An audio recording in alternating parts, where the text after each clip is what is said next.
There's something unsettling about an empty house.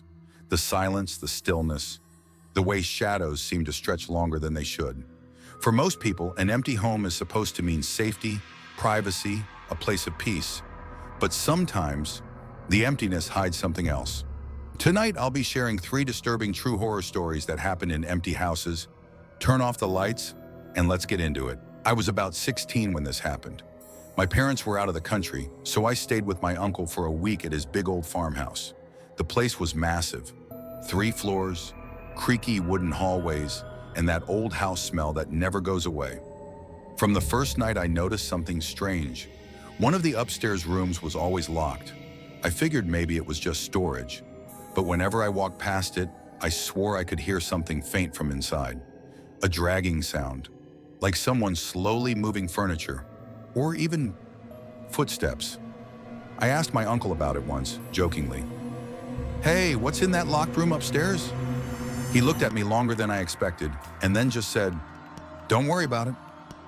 That room stays shut, always. That only made me more curious. On the 3rd night, I woke up to a loud thump directly above me.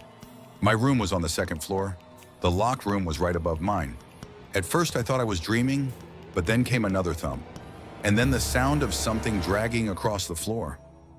I got up, heart pounding, and slowly opened my bedroom door. The hallway was pitch black. The only light came from the moon outside the window at the end of the hall.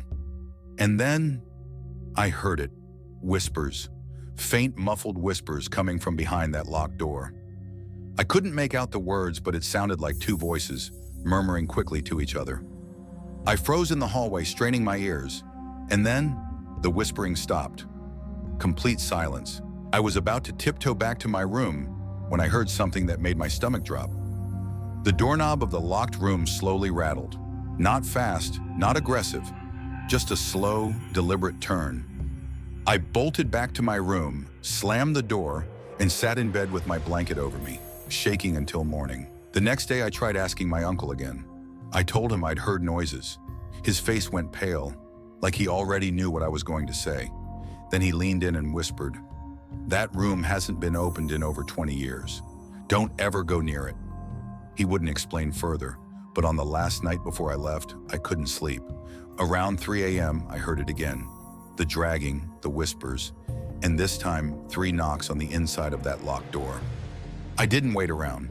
I left my bags packed and spent the rest of the night sitting in the kitchen with all the lights on.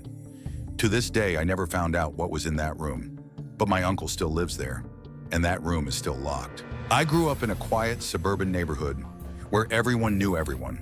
Across the street from my house was a small 1-story home that had been empty for years.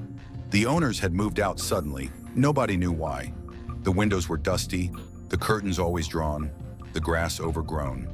It was one of those houses you don't really notice until something about it changes. One summer night, around midnight, I was sitting by my window, scrolling on my phone. That's when I noticed it.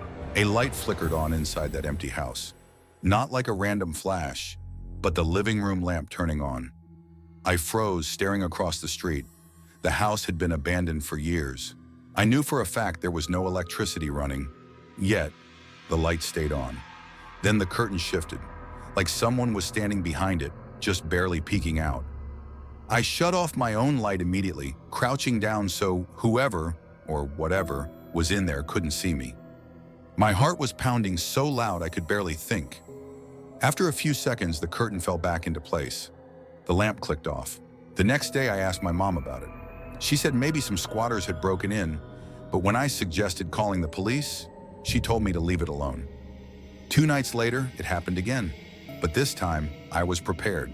I kept my phone camera ready. At exactly 12:17 a.m., the lamp turned on. Slowly, the curtain shifted open, but what I saw behind it made me drop my phone. It wasn't a person. It was a pale gray face, hollow black eyes, no hair, pressed up against the glass, and it was staring directly at my window. I ducked and stayed hidden until the sun came up. The following morning, I convinced myself I imagined it, but then I checked my phone.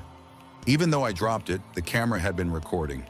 The video clearly shows the lamp turning on in the empty house, the curtain sliding open, and for a split second, just before I dropped the phone, a face at the window. When I showed my mom, she deleted the video. She begged me not to tell anyone, said some things are better left alone.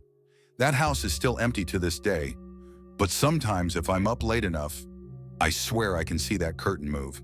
Back when I was in college, I rented a small house with two of my friends. It was cheap, kind of run down, but perfect for broke students like us. The one weird thing about it was the basement. The landlord told us not to use it, said it wasn't safe, that the stairs were unstable, so we left it alone. But almost every night we'd hear noises from down there. Not normal house noises. I mean distinct, purposeful sounds. The creak of footsteps, a cough, sometimes even what sounded like laughter. At first we joked that the house was haunted, but the longer we lived there, the less funny it became. One night around 2 a.m., I was the only one awake, working on a paper in the living room. That's when I heard it, the basement door handle slowly turning. I froze in place, staring at it. The handle twitched again, then turned all the way down. The door creaked open a few inches, and then slammed shut. I sat there completely paralyzed until my roommates came home an hour later. We decided to put a chair in front of the door that night, just in case. Around 4 a.m., the sound of heavy footsteps woke us all up. They were coming from the basement. Then a loud bang shook the door. The chair we'd placed rattled against the floor. We all stood in the hallway, staring at the basement door in the darkness. Nobody moved, nobody said a word, and then, in the silence, we heard it. It was hoarse, low, almost like a whisper, but it was clear as day. "Let me out." We didn't sleep the rest of the night. The next morning, we packed our things and left for good. We didn't even wait for the landlord. Later, I looked up the house's history online. Turns out, about 15 years earlier, the basement had been used as a rental unit. A man lived down there alone.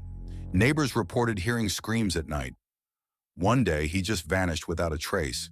Nobody ever found out what happened to him, but I'm convinced he never really left. Empty houses aren't always as empty as they seem. Sometimes the silence hides whispers, sometimes the darkness hides faces, and sometimes something waits behind a locked door or a basement you're told never to open. Which story scared you the most? Comment below and subscribe for more true horror stories.